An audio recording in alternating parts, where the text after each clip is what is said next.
So a few weeks ago, Kyle, who's sitting back there running AV today, Kyle preached on Jesus' teaching around forgiveness from Matthew 18, where Jesus tells Peter that you need to forgive not just 7 times, but 7 times 77.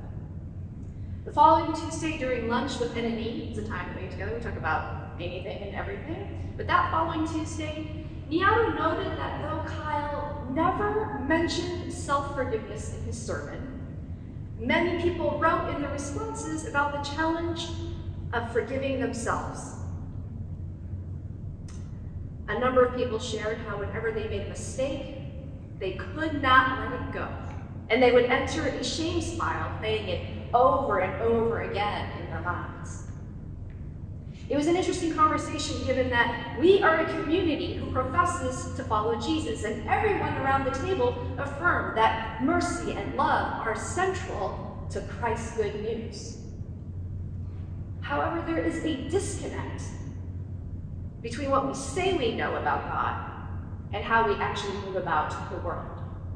Living under human systems of an eye for an eye and a tit for a tat, it makes it challenging for us to believe that our inheritance from God is solely love. It is sometimes easier to blame others and ourselves because of the illusion of control it gives us as we try to balance the scorecard out that we're keeping in our mind. Add to that the tyranny of perfectionism. You know, there are a few people who fall into that, myself included, that comes with being a student in a high-pressure university, even though we know that it is an impossible ideal. It is difficult to give up this mindset because being perfect is often confused with being good. It's not true, but being perfect is often confused with being good. The consequences of which mean that when we find ourselves in a mess, instead of concluding I made a mistake, a lot of people tend to feel like I am the mistake. The habits of shame and perfectionism have the effect of deflecting the good news of the gospel precisely when we need it most to sink into our hearts. Anyone relate? Thankfully, we are not the only ones who struggled with receiving the promises and invitations that Jesus extended to his followers. So we are wrapping up our Lenten series, even though Lent wrapped up last week. We have one more story in this series, Figuring Out Faith with Peter, which began when Jesus came upon him after a night of unsuccessful fishing, and after Jesus provided this miraculous catch that almost sank Peter's boat. He called Peter to come catch people instead. Peter's journey frequently featured really high highs and really low lows. He briefly walked on water in the middle of a raging storm before almost drowning from fear. He was blessed by Jesus when he confessed him as Messiah, and then rebuked immediately afterwards when Jesus called him Satan. It's not a good day when Jesus calls him Satan. He confidently proclaimed he would lay down his life for Jesus, only to betray his Lord not once, but 3 times, just hours after he made that declaration. Last Sunday on Easter, when Will preached, we heard about Peter at what seems like the closing scene, when he's standing amazed, looking at the linen cloths that Jesus has left behind in the empty tomb. At this point in the story, after the resurrection, conquering of death, one would think Peter would finally be ready to live fully into the good news that Jesus had been telling about over and over again. Right? Not exactly. So after he sees this amazing thing, he's heard about it from the women, and he sees it for himself, the empty tomb, Peter and the other male disciples, what did they do? They went into hiding. They locked themselves up in a room for fear the authorities might find and arrest them. They did not quite believe the good news applied to them. In the midst of their intense anxiety and fear, Jesus comes. He stands among them, not to castigate them for deserting him, but to give them a blessing of peace. A week later, when they were still hiding out, it's still hadn't sunk in, Jesus comes again to bless them. But even as he embodied the good news, standing right there in their presence, Peter and the disciples were shaking. They were unsure of how to move forward. So that brings us to the scripture passage from John 21 that Will read for us today. And it seems that we land right where we began this journey 7 weeks ago at the start of Lent. After everything he witnessed and everything he had experienced, what does Peter decide to do? He decides to go fishing. And the other disciples, because I guess they don't have any other better ideas, they go with him.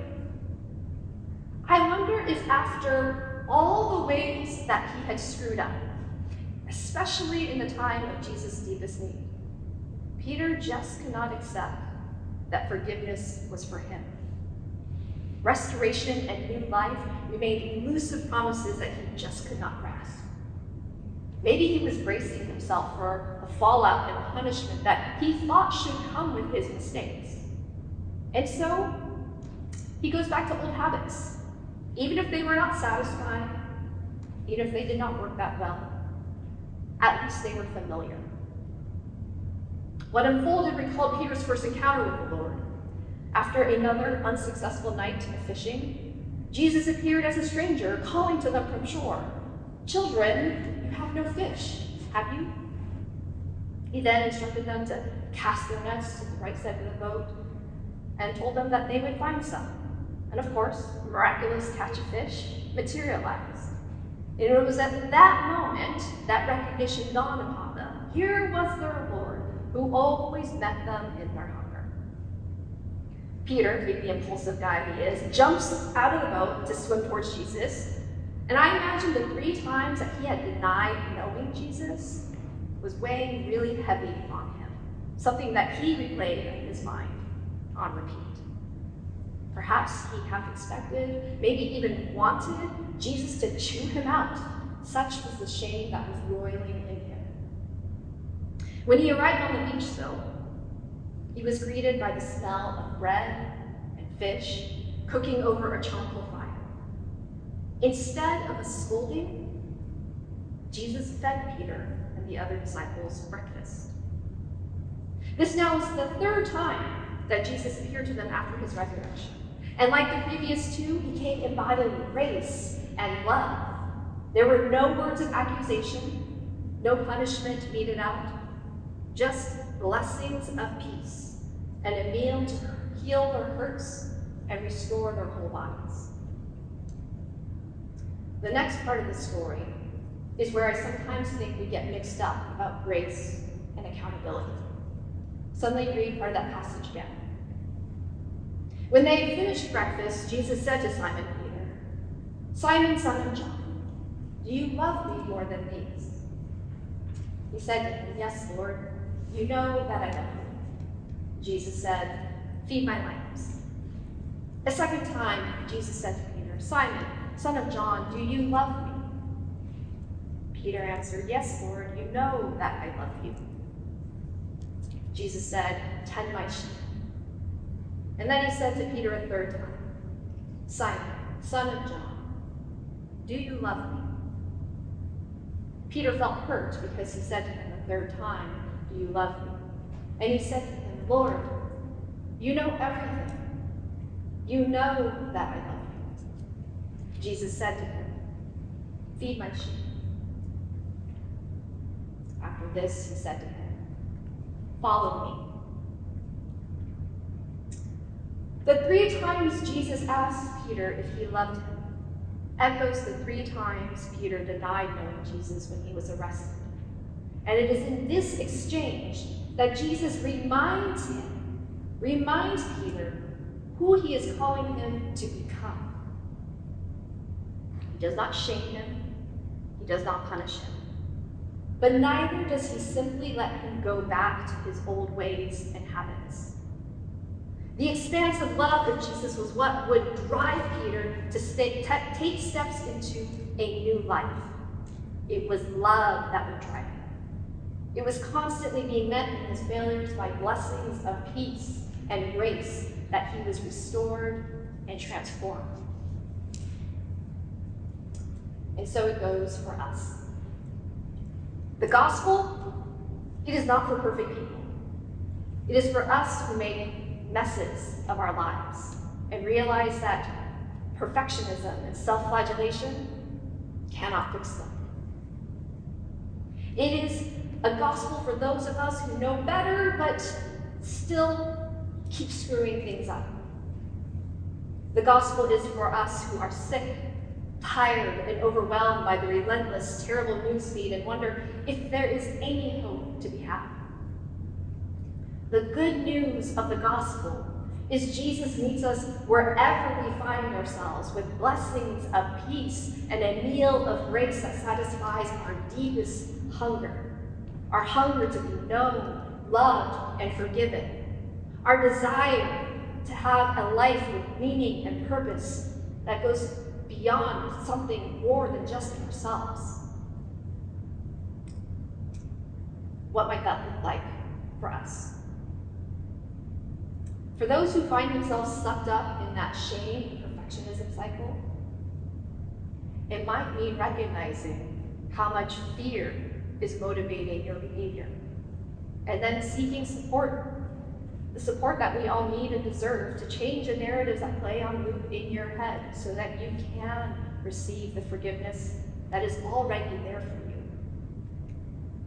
For those who feel constant pressure and exhaustion from running around to build that resume and live up to these great expectations, maybe you're just exhausted.